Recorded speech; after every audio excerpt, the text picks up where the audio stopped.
Hello, welcome to the MU 418 lecture in anti-cancer antibodies for the fall term of 2020.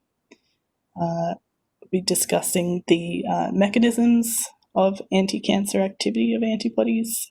There are many, and this medical illustration, I'm not sure which anti-cancer activity this is illustrating, but it appears that the antibody here is electrocuting the tumor cell. So maybe we'll find out which this one is supposed to represent. Right. So this lecture will focus on the anti-cancer activity of antibodies and the many mechanisms by which they can act. And we'll broadly classify these as direct antigen response versus immune response. The relevant objectives for this class are to describe how antibodies can be modified to target cancer cells and to give an example of a therapeutic antibody, which is what will be required for the assessment. Resources that we have to assist your learning for this course: the Cancer Immunology textbook. There are some chapters that are talk about therapeutic antibodies, as well as some review articles on the website, Canvas website, as well as we've included a video from iBiology. It's about the monoclonal antibody Herceptin that's used to treat breast cancer. This video is more about the development and design of the antibody and how it got from bench to bedside. So firstly, to overview the antibody structure for those who might need a refresher or need a complete introduction to it. Antibodies are made by B cells, but I want to focus on the actual structure of the antibody. So there are a few classifications for antibodies based on their structure. So often in the lab or in research, you'll hear about the heavy and light chains of the antibodies, and this refers to the molecular weight of the heavy chain of the inner arms of the antibody. When you run them on a Western blot, especially under reducing conditions, you destroy these disulfide bridges, so you're left with a heavy chain and a light chain, the smaller portion. But more functionally important are these regions, the antigen binding site of the antibody that gives antibodies their high specificity. And these are generated by the variable regions through genetic recombination, allowing antigen binding. And so this, as well as the constant region, constitute the Fab region, the fragment antigen binding region, and the FC region, the fraction crystallizable, which is important for immune interaction, which we'll cover further on. So there are multiple monoclonal antibodies, or mAbs, in use in the clinic. And these are a selection of the unconjugated antibodies that are currently in use. Many different cancers and many different targets. However, to point out a couple of these two, trastuzumab and rituximab, are among the earliest that were used or approved and are still in use today. I highlighted bevacizumab. It's got activity against many cancers. It's an anti-angiogenic drug or antibody, and it's I singled it out because it is basically the only ligand blocking antibody in use or approved. And then all of the arrows are indicating all of the immune checkpoint inhibitors, which are antibodies against PD1, programmed death 1, or its ligand, programmed death ligand 1, PDL1, and there is one against CTLA4, which, again, is a checkpoint inhibitor drug, which I'll cover later in the lecture. So there are multiple mechanisms by which antibodies can have anti-cancer activity, and this diagram that I pinched gives a nice overview of these, but I modified it to include another type of anti-cancer activity of antibodies. So I already mentioned ligand blocking antibodies, so that's bevacizumab. That's been approved for use in multiple cancers. Receptor blocking antibodies are the most commonly used ones. And ADCs, which I added in here, are antibody drug conjugates. And they work in the way that receptor blocking antibodies do, but they contain a drug conjugate that relies on antigen binding but is targeted intracellularly. And so these constitute what I'm going to call the direct antigen response antibodies, or direct antigen response mechanisms of actions of these antibodies.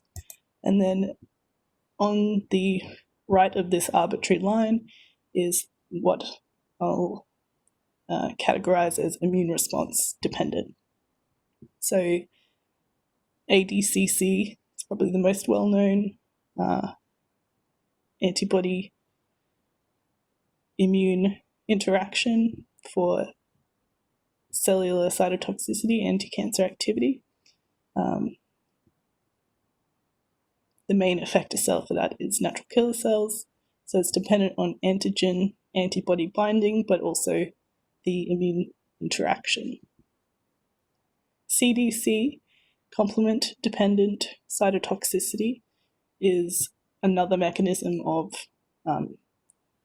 anti-cancer activity of antibodies, which I'll go through in detail. It's a little bit complex and some might say underappreciated, but we will go through an example where this is the main mechanism of action of one of the therapeutic antibodies.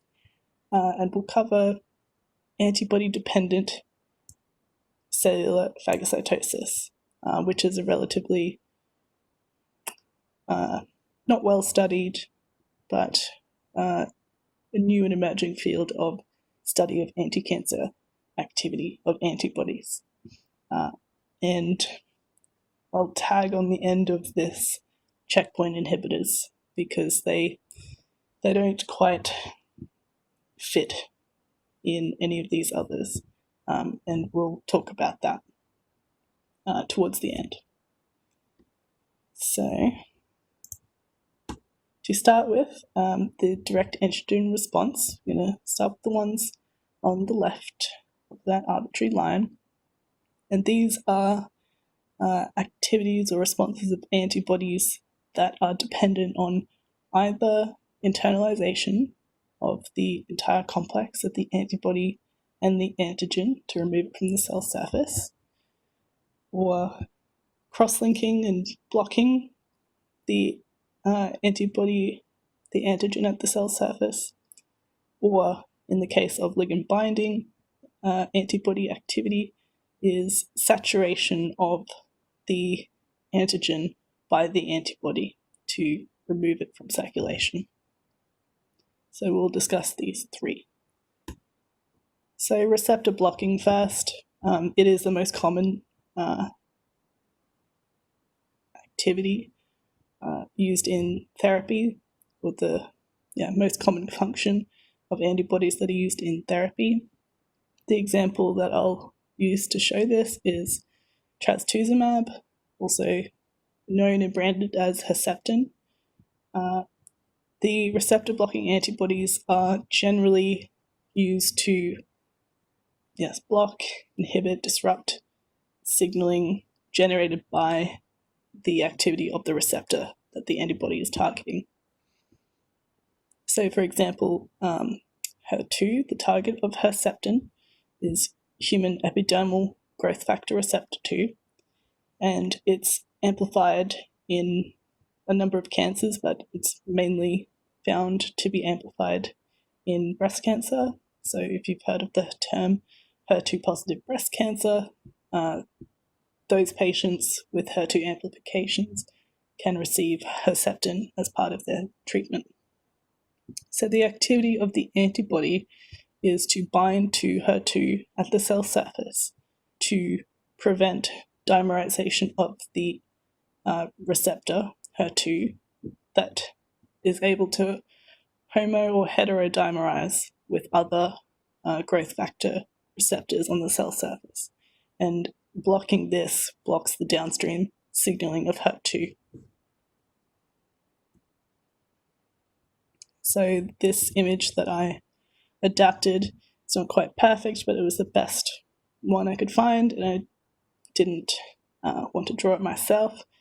But basically, you have a diagram of, here in this picture, it's HER2 is in this brown color on the right, and it's heterodimerizing with EGFR, epidermal growth factor receptor. So it can also dimerize with other growth factor receptors, as I said, but dimerization is causing phosphorylation of HER2 and downstream signaling through PI3 kinase and AKT to promote survival and proliferation, and can also signal through the RAS-RAF, MEK-ERK, and MAP kinase pathway to suppress apoptosis in cancer cells. And so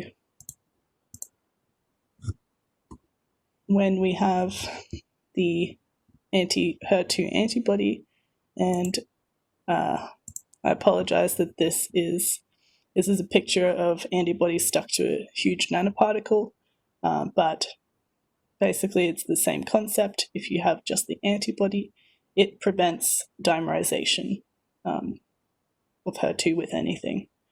So you stop the downstream signaling of survival, proliferation, and apoptosis suppression to allow to interrupt this signaling in HER2-positive breast cancer cells.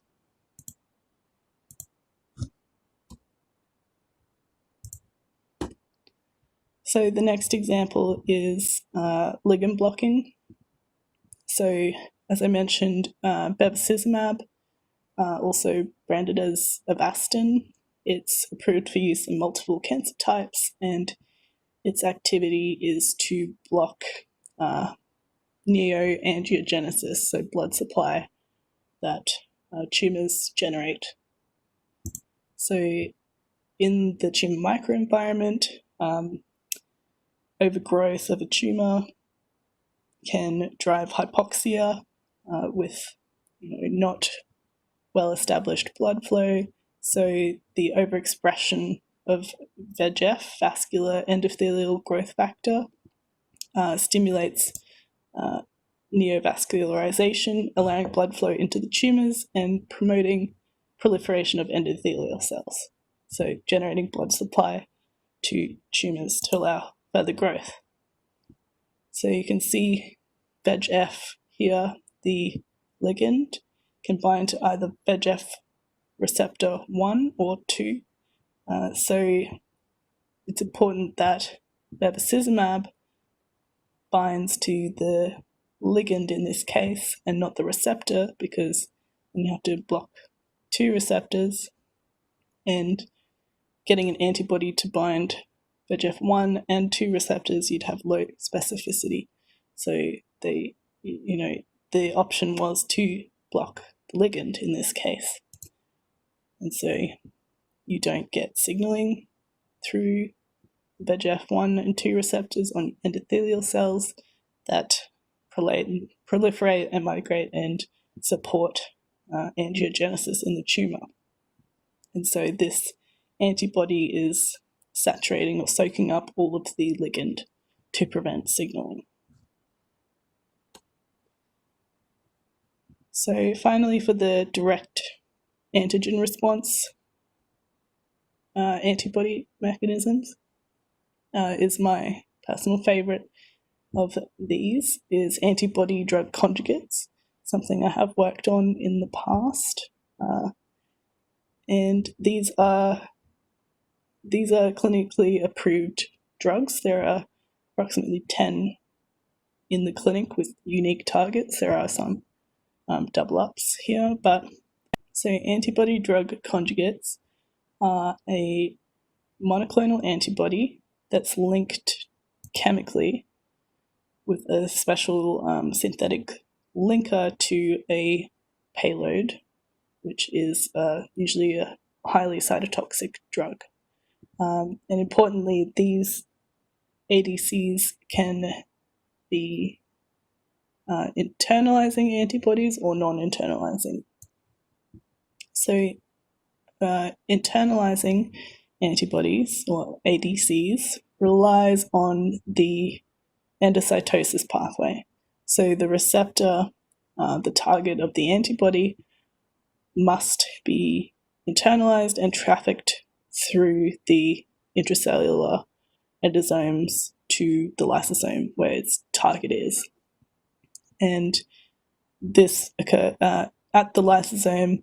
The payload is released from the linker by the activity of the lysosomes being the extreme acidity, and there are also some highly proteolytic enzymes that can cleave this linker, and this releases the toxin safely intracellularly. And for non-internalizing ADCs, this is much less used. These non-internalizing ADCs rely on the environment in which they're released, or the environment of the target, and what's called the bystander effect. So some tumours that have been treated with reducing agents or have extreme extracellular remodeling, lots of proteases in the tumour microenvironment, allows the drug to be released without binding specifically for internalizing. So it allows diffusion across the microenvironment and amplification of the cleavage and release of the payload. So an example of this is gemtuzumab, ozogamicin, also known as Mylotarg. It's one of the earliest that was approved. So Mylotarg works the same as most internalizing ADCs. In its case, the antibody binds the CD33 surface antigen that is expressed only on the acute myeloid leukemic cells. So all other mature hematopoietic stem cells and all other cells in the body, epithelial cells and so on, do not express this receptor. So this is an ideal target for antibody therapy. So the antibody is linked to this payload, calicomycin, which is extremely cytotoxic, a highly potent DNA cleaving agent. So in this image, we have the antibody is A, and the B is pointing to this little yellow thing, which is the drug. C is the linker. And so in this diagram, step 1, the ADC is binding to the receptor, which is illustrated as a green peg with a hole. And once it's internalized, it is intact in the early endosomes. It's trafficked to the late endosomes and lysosomes, where it is cleaved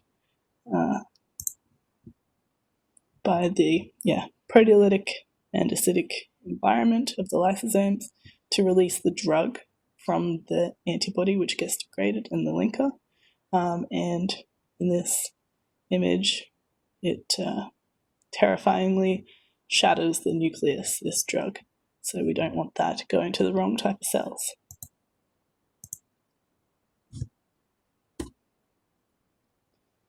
So next, we'll move on to the antibodies that are dependent on an immune response. So while it still requires antigen binding and antibody-antigen recognition, it also requires the immune cells to bind and target the antibody that's binding to the antigen. As I said, checkpoint inhibitors are a hard one to place because they are really just antigen blocking or receptor blocking antibodies, but they involve immune cells. So I'm putting them on the end of immune response as their own little category. So within this, again, talk about these 3 mechanisms that involve and are dependent on immune activity. I'm not going to go into ADCC very much because I covered this talking about natural killer cells in the previous lecture, but ADCC is killing of an antibody-coated target cell, so a tumor cell, and the tumor cell expresses the antigen, the antibody binds the antigen, but the effector cell will bind to the Fc portion of the antibody. So in the structure slide, the Fc region, that's not just like the bottom half of the antibody, it's important for immune recognition. So the effector cells bind the Fc portion of the antibody, and the tumor cell or target cell undergoes lysis, specific lysis. So, as I said, natural killer cells, less so monocytes, macrophages, but a lot of other immune cells can mediate ADCC. And yes, the effector cells, essentially, they just must express the Fc receptor that detects the antibody and facilitates ADCC, allows it to go forward.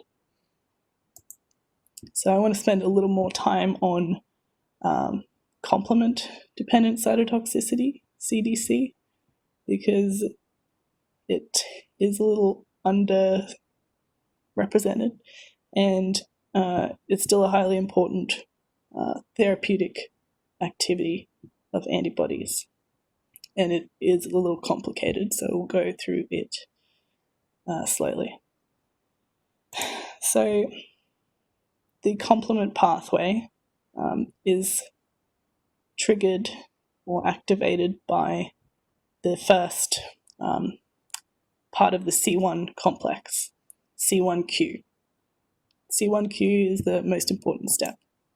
So you have, this is a cell with a huge antigen, which is bound by an antibody. And then if complement's involved, the C1 complex and C1q binds to, again, the Fc region of the antibody. So you've got antigen, antibody, that's fine, but then you involve complement. So C1q binds to the Fc region.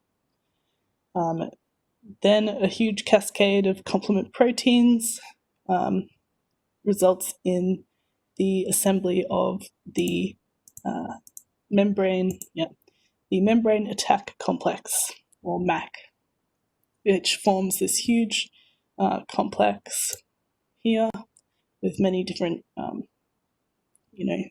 complement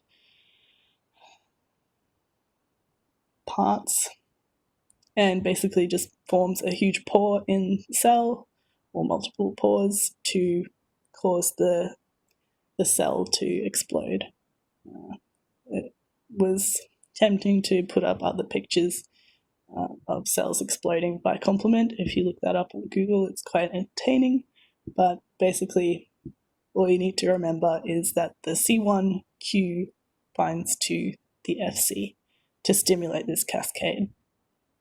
And to, I guess, bring home the importance of CDC in therapy is with rituximab.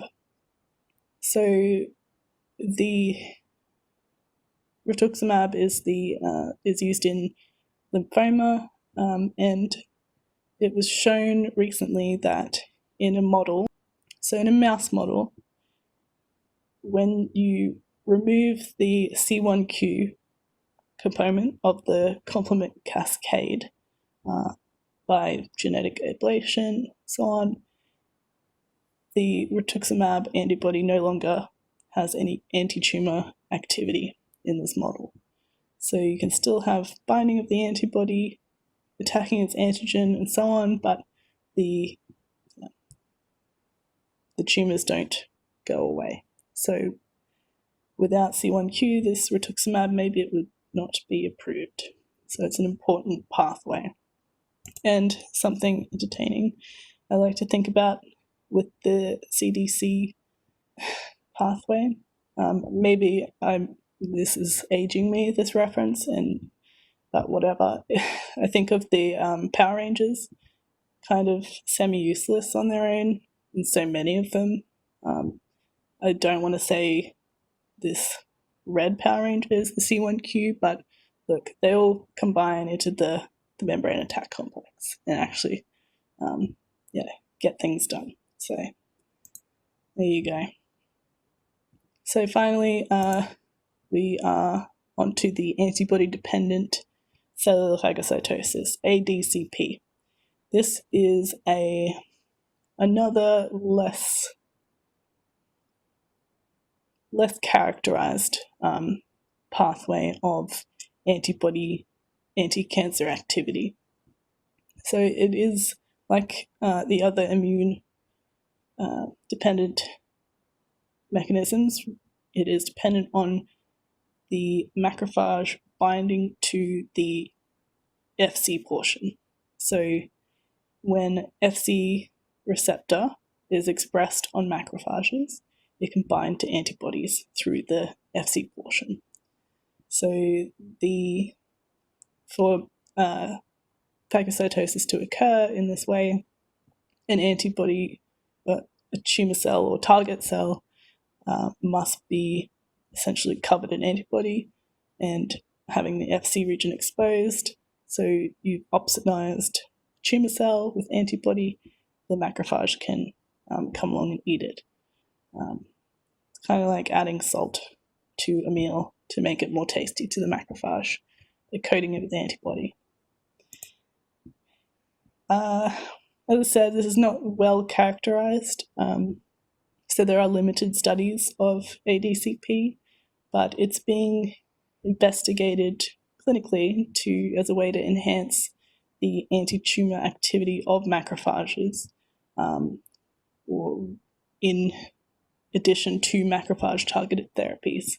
And they're trying to polarize macrophages to the M1 type. You can add in antibodies that might also entice macrophages to target the tumor cells.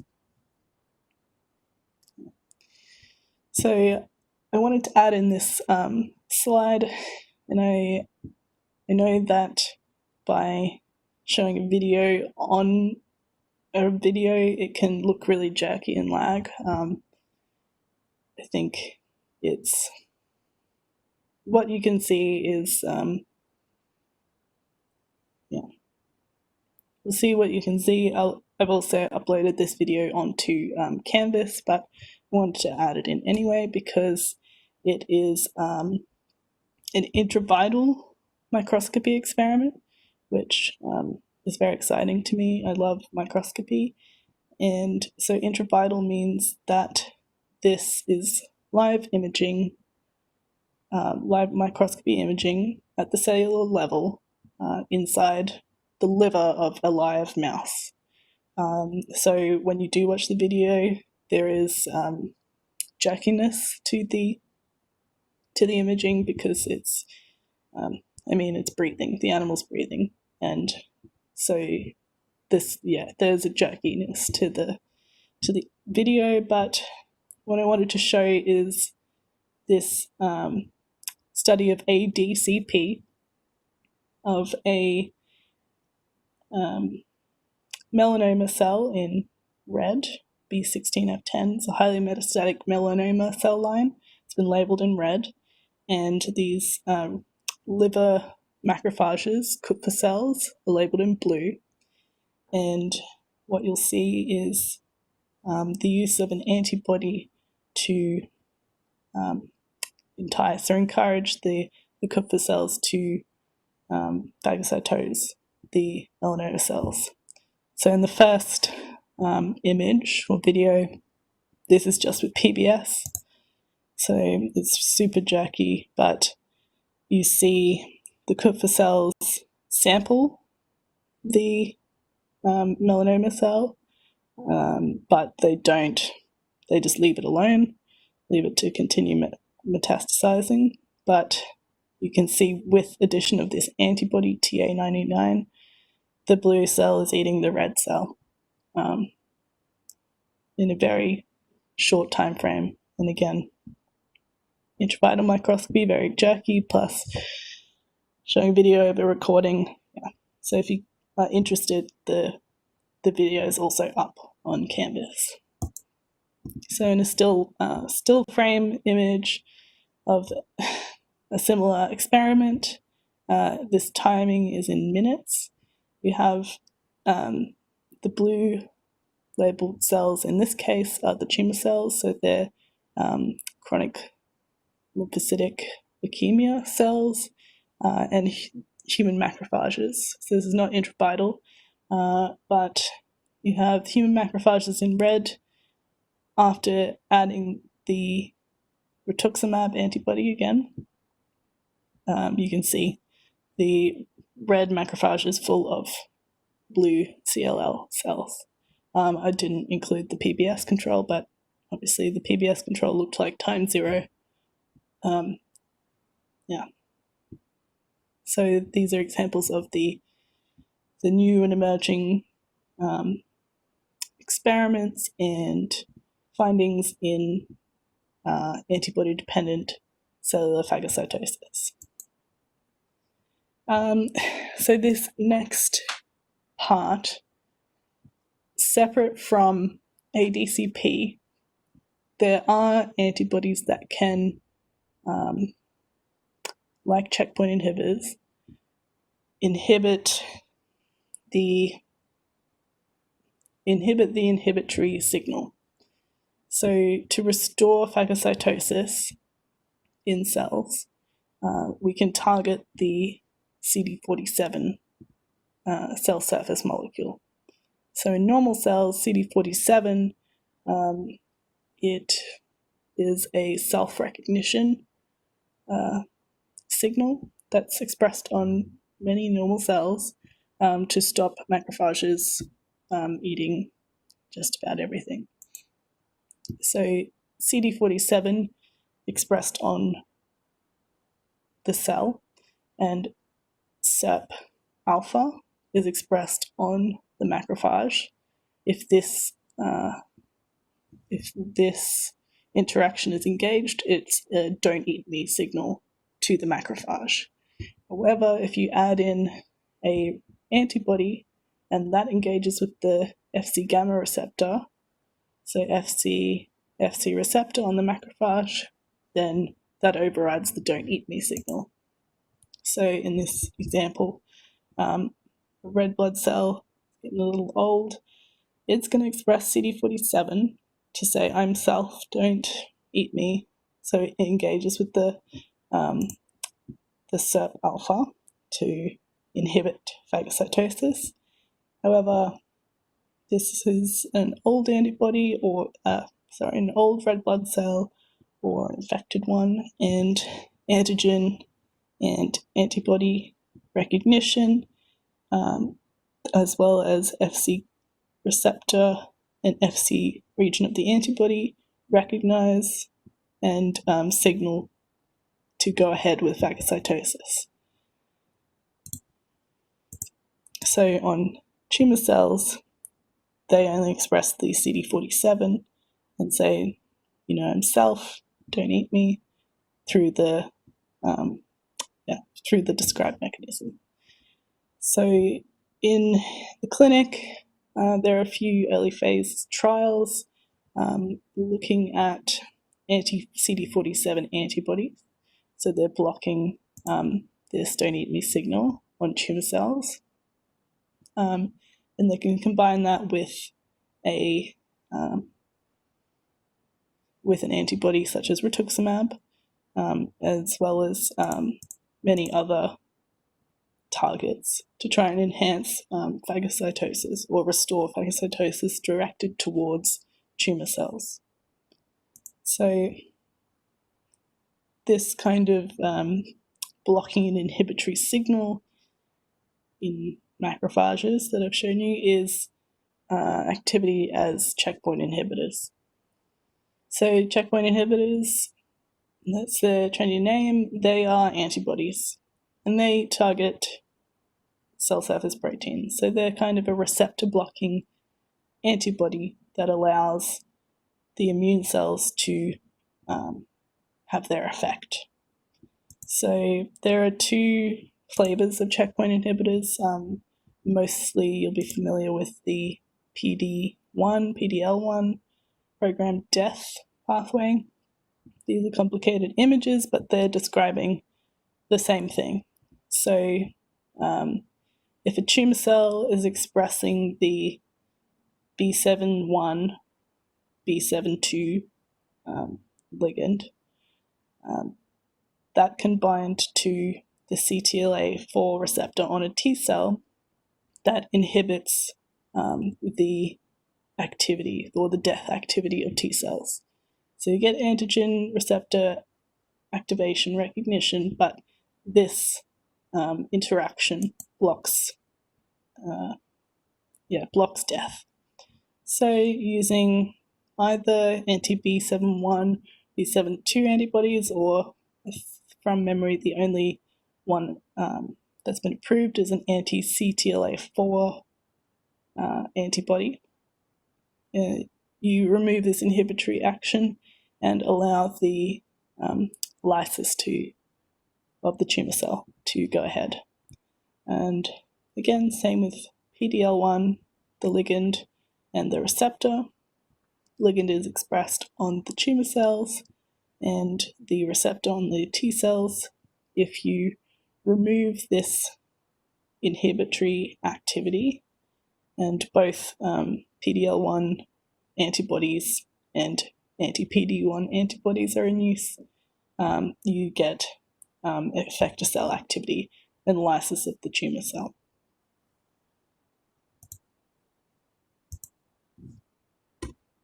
So to summarize all of that information,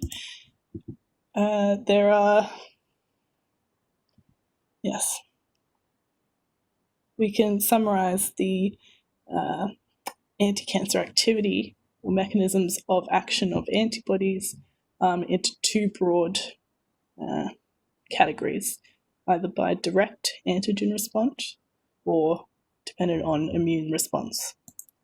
There are many therapeutic antibodies that are in clinical use, and of the receptor blocking antibodies, the ones that are most commonly used clinically, we can recall that they can be either internalizing or non-internalizing for their activity. The antibodies for ADCC, CDC, and ADCP bind to the Fc region of the antibody by expressing the Fc receptors. So it's important to remember that, and that the Fc region is not just the end portion or stability of the antibody. And finally, checkpoint inhibitors, they are kind of in between direct and immune responses because they block the receptor blocking, but they also allow T cell, immune cell killing. So with that, I'm going to leave you with your assessment for this week, and it is to choose therapeutic anti-cancer antibody, except for the ones that I already discussed and used as examples. So don't choose bevacizumab, Herceptin, trastuzumab, or gemtuzumab. But they can be in clinic or they can be in trial. You teach me something, and I want you to describe what mechanism of action that these anti-cancer antibodies that you chose, what it uses. Is it immune response or is it antigen response? In about a page, I won't include the references in the word count, but please provide them, and you can upload them to Canvas. Okay, and as always, any questions or worries about anything, you can just email me or Dave. All right, thank you, and see you later.